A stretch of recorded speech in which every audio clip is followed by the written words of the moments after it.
Everybody says they want to be successful. Everybody says they intend to make more money. But let me tell you something most people don't want to hear.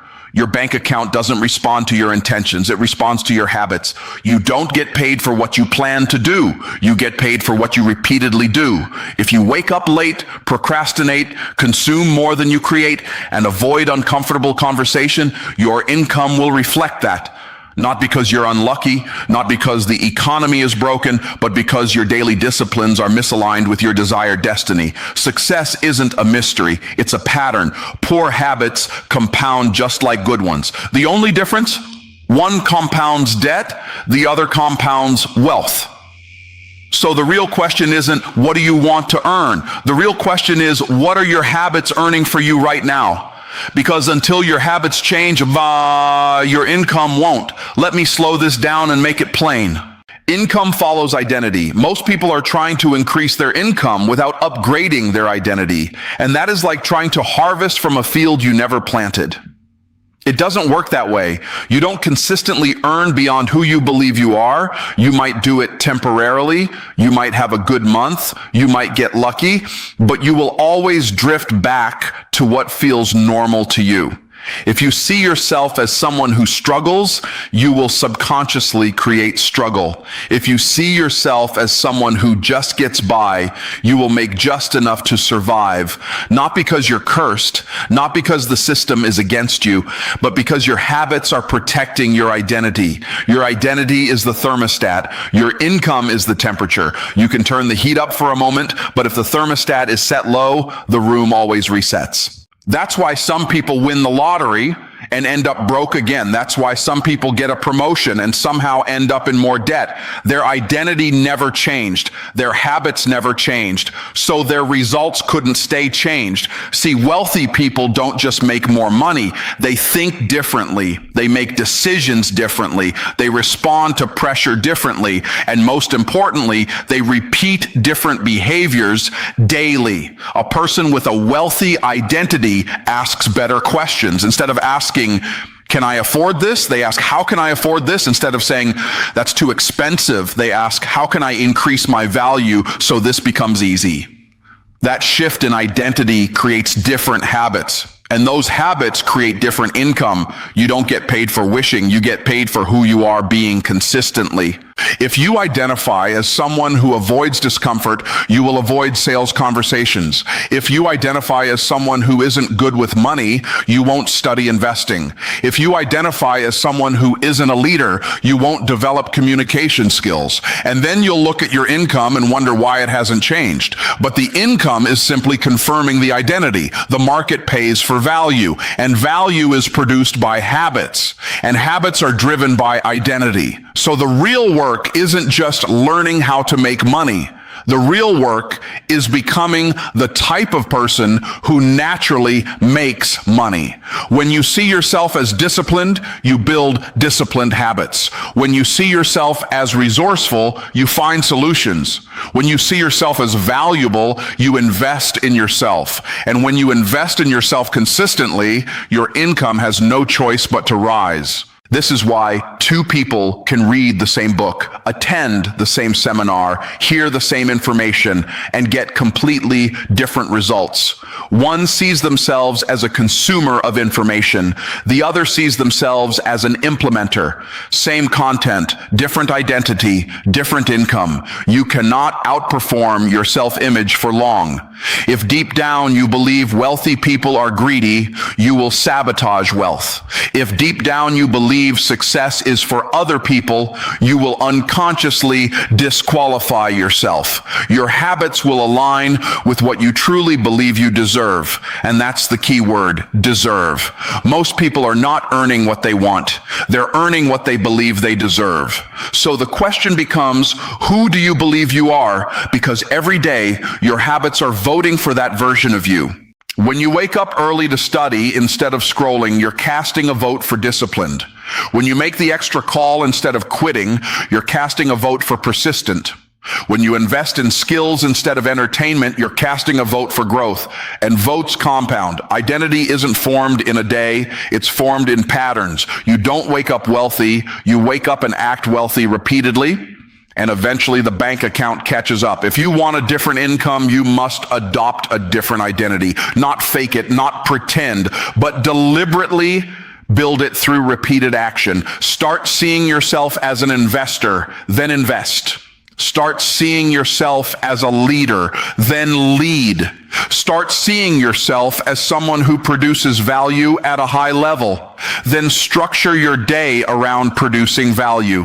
Your income will always chase who you consistently show up as. You don't need more motivation. You need a new self-concept. Because once your identity shifts, your habits shift automatically. And once your habits shift, your income follows. Change who you believe you are, and your bank account won't have a choice but to agree. Let me take this a step further. What you practice, you profit from. That's not motivational language. That's law. Whatever you rehearse daily, you get rewarded for eventually. The problem is, most people are practicing the wrong things and wondering why the payoff looks the way it does. If you practice distraction, you become skilled at distraction. If you practice procrastination, you become efficient at delay. If you practice making excuses, you become fluent in justification. And then when opportunity shows up, you don't have the capacity to execute on it because you never practiced execution. Repetition builds skill, and skill builds value. And value is what the marketplace pays for. Nobody gets paid for potential. The marketplace doesn't reward what you could do. It rewards what you can do consistently and competently. And competence is nothing more than practiced behavior over time. If you spend 2 hours a day scrolling, you are practicing consumption. If you spend 2 hours a day studying sales, marketing, leadership, or communication, you are practicing production. One habit produces entertainment, the other produces income. Both compound. That's the part people don't understand. Habits are always compounding. The only question is in which direction. You can't practice being average and expect exceptional results. You can't rehearse comfort and perform at a high level when pressure hits. Champions don't rise to the occasion. They fall to the level of their training. And in business, in finances, in leadership, it's no different. If you want higher income, you must practice higher value skills. Sales is a skill. Communication is a skill, negotiation is a skill, leadership is a skill, investing is a skill, and every skill responds to repetition. The reason some people close deals effortlessly is not because they're gifted, it's because they've practiced the conversation hundreds of times. The reason some people can articulate ideas clearly is because they've practiced thinking clearly. The reason some people see opportunities others miss is because they've trained their minds to look for them. They practiced. Meanwhile, the average person practices complaining. They practice blaming the economy. They practice saying, I can't. And then they profit exactly what that practice produces, limitation. Here's something powerful. Practice doesn't require permission. You don't need a title to practice leadership. You don't need a big audience to practice communication. You don't need millions of dollars to practice investing. You can practice studying markets, understanding assets, learning strategy. The issue isn't access. It's focus. Whatever you repeatedly focus on, you strengthen. If you repeatedly focus on problems, you strengthen anxiety. If you repeatedly focus on solutions, you strengthen creativity. If you repeatedly focus on building value, you strengthen profitability. And here's the truth most people avoid. Practice is uncomfortable. When you practice sales, you will hear no. When you practice discipline, you will feel resistance. When you practice investing, you will make mistakes. But discomfort is part of the training. You don't avoid it. You lean into it because the discomfort of practice is cheaper than the pain of regret. Let me make it simple. If you make one extra call per day for a year, that's 365 additional opportunities. If you read 10 pages a day, that's over 3,600 pages in a year. If you spend 1 hour daily sharpening a skill, that's 365 hours of focused development. Do you understand what that does to your value in the marketplace? Most people underestimate small repetitions because they're looking for dramatic breakthroughs. But breakthroughs are built on boring consistency. The repetition nobody applauds is what produces the results everybody envies. Your daily routine is training you for something. It's either training you for wealth or for mediocrity. It's either sharpening your edge or dulling it. You are in practice every single day, whether you realize it or not. When you choose to avoid hard tasks, you practice quitting. When you choose to follow through, you practice finishing. When you choose to learn instead of lounge, you practice growth. And eventually the marketplace will pay you according to what you've been rehearsing. That's why high earners guard their habits. They understand that today's practice is tomorrow's paycheck. They understand that the invisible work eventually becomes visible reward. You don't rise to the level of your goals. You fall to the level of your habits. So if you want to know what your future income looks like, don't look at your dreams. Look at what you're practicing daily. Because in the end, you will always profit from what you repeatedly practice. Let's deal with something most people don't want to admit. Comfort is expensive. It feels cheap in the moment. It feels harmless. It feels deserved. But long-term, comfort will cost you more than discipline ever will. Every time you choose what's easy over what's necessary, you're making a withdrawal from your future income. See, high income doesn't come from high intention. It comes from high tolerance for discomfort, the willingness to do what most people avoid consistently. That's the separator. Most people don't have an income problem. They have a comfort addiction. They say they want more money, but they avoid sales because rejection is uncomfortable. They say they want growth, but they avoid feedback because criticism is uncomfortable. They say they want financial freedom, but they avoid studying money because learning something new is uncomfortable. And so they stay where they are. Comfort convinces you that later is safe, that tomorrow is guaranteed, that you'll start when you feel ready. But successful people understand something different. You will never feel ready. You move anyway. The habit of avoiding hard things keeps your income capped. You avoid the hard conversation with a client, so you never close bigger deals. You avoid raising your prices, so you stay underpaid.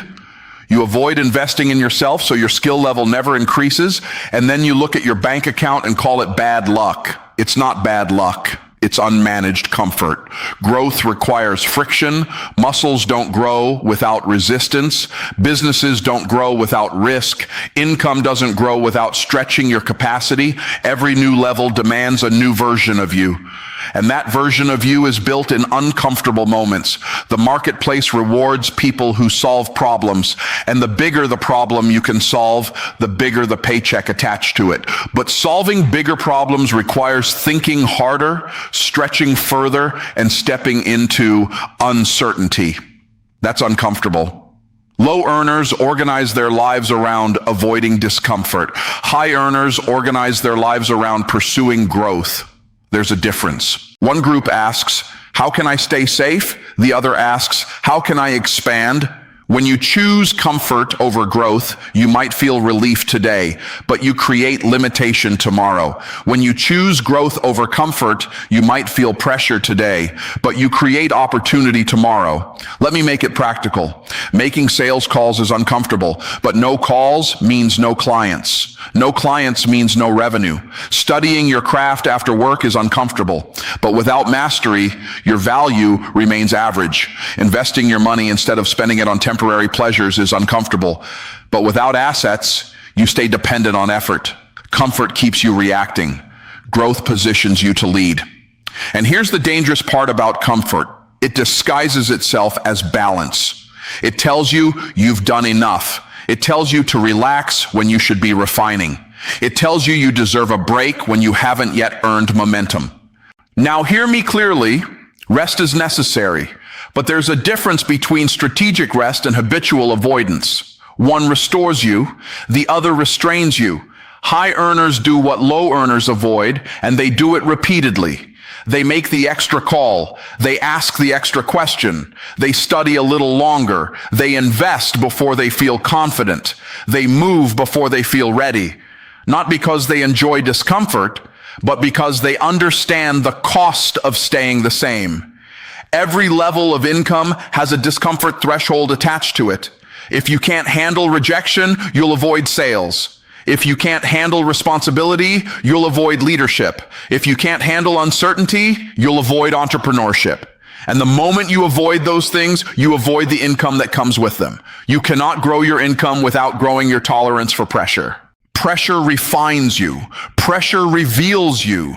Pressure forces you to upgrade your thinking, your habits, your discipline. Comfort does the opposite. It preserves who you are. And if who you are hasn't produced the income you want, preservation is not your friend. The truth is simple. Everything you want financially is on the other side of something uncomfortable. The uncomfortable conversation, the uncomfortable decision, the uncomfortable risk, the uncomfortable discipline. And most people stand right at the door of opportunity and turn around because it feels unfamiliar. But unfamiliar is where expansion lives. If you want a different income, you must become comfortable being uncomfortable. You must train yourself to lean toward what stretches you instead of away from it. You must rewire your habits so that growth becomes the standard and comfort becomes the reward, not the default. Because in the end, you will either pay now in discipline or pay later in regret. And regret costs far more than discomfort ever will. Let me show you where most people miss it. They're not failing because of massive mistakes. They're staying stuck because of small habits. Small habits create massive financial gaps. The difference between someone earning $50,000 a year and someone earning $500,000 a year is rarely one dramatic decision. It's usually daily disciplines stacked over time. It's tiny actions repeated so consistently that they become invisible until the results are undeniable. 10 pages a day doesn't look life-changing. One extra sales call doesn't look revolutionary. Waking up 1 hour earlier doesn't feel like a breakthrough. But let that compound for 5 years. 10 pages a day is over 3,600 pages a year. That's dozens of books. That's new strategies, new insights, new perspectives. One extra call a day is 365 more opportunities a year. If just a fraction convert, your income shifts. One extra hour a day invested in skill development becomes over 300 hours a year of refinement. Now multiply that by 5 years. You won't recognize the same person. But here's why people underestimate small habits. The results aren't immediate. And we live in a culture addicted to immediate feedback. We want instant proof that what we're doing matters. Small habits rarely give you applause in the beginning. They give you progress in silence. Meanwhile, small negative habits work the same way. Scrolling for an hour a day doesn't feel destructive. Avoiding one hard task doesn't seem catastrophic. Spending a little more than you should feels manageable, but compound that. An hour a day wasted is over 365 hours a year. That's weeks of lost productivity. Avoiding one difficult conversation can cost you a contract. Repeated overspending keeps you trapped in earning cycles instead of building assets. Tiny decisions, massive outcomes. Financial gaps widen quietly.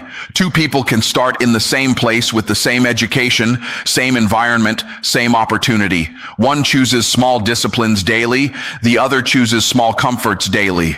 At first, there's no visible difference. They look the same. They earn about the same. They live about the same. But give it time. Compounding doesn't shout. It whispers until one day it roars. 5 years later, one has skills, assets, confidence, leverage. The other has excuses, stagnation, and frustration. And from the outside, it looks like one got lucky. It wasn't luck. It was alignment of small habits with long-term vision. See, your life is not shaped by what you do occasionally. It's shaped by what you do daily. Your income is not determined by one big win. It's determined by the repeated value you create over time. That's why discipline beats motivation every time. Motivation will get you started. Habit will keep you going. You don't need to overhaul your life overnight. That's where people burn out. They try to go from zero to extreme. Instead, focus on small upgrades. Read a little more. Learn a little more. Execute a little more. Improve one process. Refine one skill. Make one better decision today than you did yesterday. Small doesn't mean insignificant. Small means scalable. If you improve by just 1% daily, that improvement compounds. Your thinking sharpens, your communication improves, your confidence grows, your opportunities expand, and suddenly the income gap between you and others isn't a mystery anymore. It's math. Here's something powerful. Consistency is more important than intensity. Intensity comes and goes. Consistency builds credibility with others and with yourself. Every time you follow through on a small commitment, you strengthen your self-image. Every time you execute when you said you would, you build internal trust. And that internal trust fuels bigger action. Small habits don't just change your income. They change your identity. When you read daily, you start seeing yourself as someone who grows. When you save and invest consistently, you start seeing yourself as someone who builds wealth. When you practice your craft daily, you start seeing yourself as a professional. And remember, identity drives income. The financial gap between people is often the result of invisible routines. One person studies markets while the other studies social media. One person practices their pitch while the other practices entertainment. One person tracks expenses while the other ignores them. Both are building a future, just different ones. The tragedy is not that people fail. The tragedy is that they underestimate the power of small actions and overestimate the need for dramatic change. You don't need a breakthrough moment. You need breakthrough habits. You don't need to do something extreme. You need to do something effective repeatedly, because in the end, the massive financial gap you see in others was built by tiny daily decisions you couldn't see. And if you start stacking the right small habits today, 5 years from now, someone will look at your life and call you lucky. Let me bring this home. Systems pay more than motivation. Motivation feels powerful. It feels electric. You watch a video, you attend an event, you hear a message, and for a moment you feel unstoppable. You say, this is it. I'm changing my life. And for a few days, maybe even a few weeks, you move with intensity.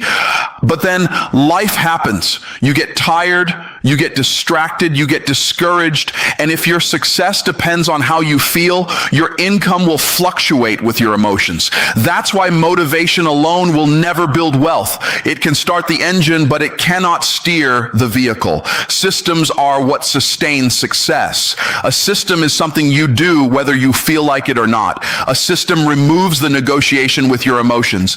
It creates structure around your goals so that progress becomes automatic. If you have to decide every morning whether you're going to work on your craft, you'll lose to your feelings half the time. But if you have a non-negotiable routine, wake up, study, execute, then your progress doesn't depend on your mood. High earners don't trust motivation. They build systems. They don't rely on feeling productive. They schedule productivity. They don't rely on remembering to follow up with clients. They build follow-up processes. They don't rely on inspiration to create value. They block time and execute regardless. And here's why this matters. Income loves predictability. When you build systems, you produce value consistently. When you produce value consistently, the marketplace begins to trust you, and trust is profitable. Think about it. If you only work hard when you feel inspired, your results will be inconsistent. But if you build a system where you make a certain number of calls every day, create a certain amount of content every week, invest a percentage of your income every month, growth becomes predictable. Systems remove randomness from your success. Motivation is emotional. Systems are structural. Emotions rise and fall. Structure remains. If you say, I'm going to save whatever money I have left at the end of the month, that's motivation based. But if you say, I automatically invest 20% of every dollar that comes in, that's a system. One depends on discipline in the moment. The other creates discipline by design.